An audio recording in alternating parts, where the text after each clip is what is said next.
Salut tout le monde, aujourd'hui je reviens avec un article un petit peu particulier. J'ai décidé de faire une vidéo soin make-up histoire de vous montrer un petit peu ma routine pour les peaux à problème. Donc là attention, je sors de la douche, je n'ai rien mis sur ma peau, ça risque de vous faire un peu peur. Tadam, voilà, donc là je sors de la douche, je viens juste de me laver le visage avec un petit nettoyant sans savon à l'aloe vera qui est vraiment très bien, il a sauvé ma peau. Donc là j'ai quand même une peau avec pas mal de boutons, une peau très granuleuse puisque j'ai une période de gros stress et de malbouffe, donc voilà, ça se ressent. Donc voilà, juste après la douche, directement je m'applique une lotion à la lavande, la lotion Sanoflore, donc je viens juste de l'acheter mais c'est un très bon produit pour l'instant, c'est histoire d'enlever un petit peu, vous savez, les traces de calcaire, etc. Donc c'est spécial peau à imperfection, donc à voir le résultat. Voilà, donc en plus elles sent très très bon la lavande. Ensuite, je m'attaque aux lèvres, je mets de la pommade au calendula direct. C'est mon gros baume à lèvres SOS. Parce que même quand il fait beau, j'ai les lèvres très sensibles et très sèches. À cause des allergies au pollen. Merci pollen, je te kiffe. J'attends un petit peu que ça sèche, histoire que voilà, ça pénètre bien dans la peau. Et ensuite, je m'applique ma petite huile extraordinaire L'Oréal, l'huile H Perfect. Donc ça c'est pour les rides, hein, c'est pour les mamans d'habitude cette huile. Mais moi je l'utilise, ça remplace mon huile de jojoba. Je l'applique soit le matin, soit le soir, soit les deux. Après l'avoir bien chauffé dans les mains. Et je masse mon visage pendant 2-3 minutes, histoire de bien le faire pénétrer. Alors ça efface totalement les cicatrices, sachant que moi je marque très très vite. Je touche beaucoup aux boutons et cette huile vraiment fait cicatriser les boutons et hydrate la peau totalement sans laisser un film tout gras.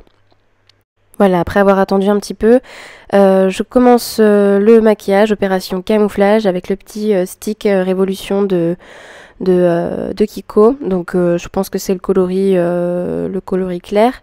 Bon, ça je sais que c'est pas très bien de camoufler les boutons, mais quand je vais travailler ou quand je vais en cours, c'est toujours, on se sent toujours mieux de cacher un petit peu ses imperfections. Donc il est très bien. Je le mets juste un peu, enfin je le mets juste avant de m'occuper du teint, histoire de que ça fasse pas trop orange à la fin. Et voilà, j'étale bien, histoire de pas faire trop de marques. J'en mets aussi autour du nez, toujours mon histoire d'allergie, hein, merci. Le nez en chou-fleur est tout rouge. Et voilà, ça se fond bien dans la couleur de la peau, il est assez bien. Alors ensuite j'utilise la bébé crème 6 en 1 d'Yves Rocher, donc c'est le coloris le plus clair. Alors je le mets pas pour le teint, je le mets en anti-cerne. Alors j'utilise jamais d'anti-cerne, mais cette bébé crème est assez claire et voilà, je la mets sous les yeux histoire d'illuminer un petit peu le regard et d'effacer un petit peu les traits de fatigue, un petit peu autour du nez aussi. J'ai essayé de la mettre en bébé crème, mais elle est vraiment beaucoup trop claire et elle hydrate un petit peu trop la peau aussi. Et elles sont super bon. Donc là, je m'attaque au teint.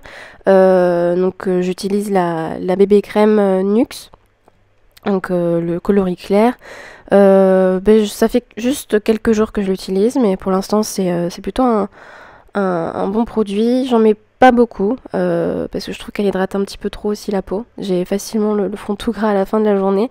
Donc j'en mets juste un petit peu, histoire d'unifier un petit peu le visage. L'objectif, c'est pas forcément de camoufler tous les défauts, vous verrez qu'on les voit toujours à la fin. Voilà, je l'applique et je l'étale bien, histoire qu'elle pénètre, que ça laisse pas de traces ni de pellicule un peu grasse.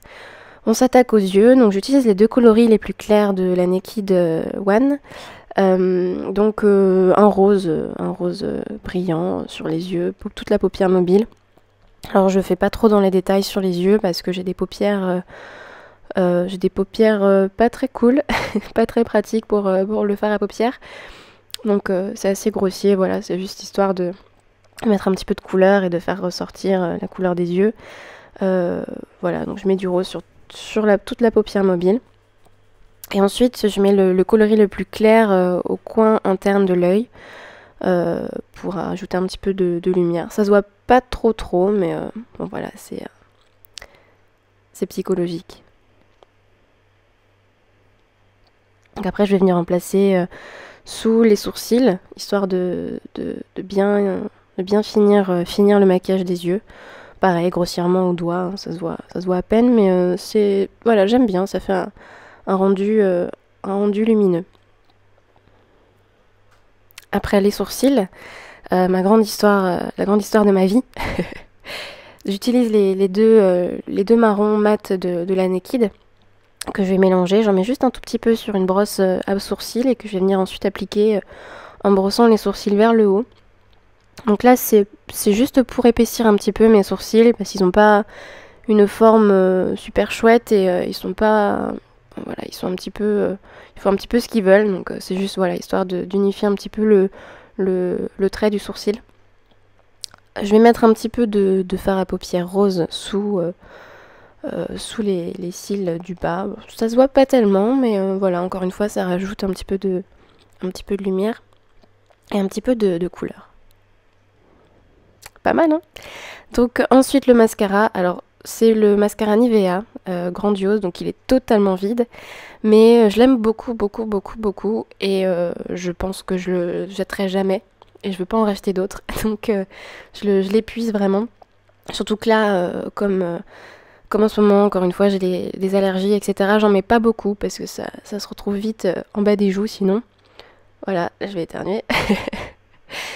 Donc voilà, j'en mets juste un tout petit peu. À la fin, je camoufle une dernière fois. Cette fois au doigt, toujours en utilisant le Skin Kiko, mais juste au doigt pour pas faire les marques oranges, comme je vous l'ai dit. Juste histoire de bien fignoler. Et puis le blush, donc ça c'est un stick je crois, qui doit être vieux comme le monde, qui était à ma maman. Si elle savait que c'était moi qui l'avais, je pense que je me ferais un petit peu engueuler. Mais j'en mets trop à chaque fois.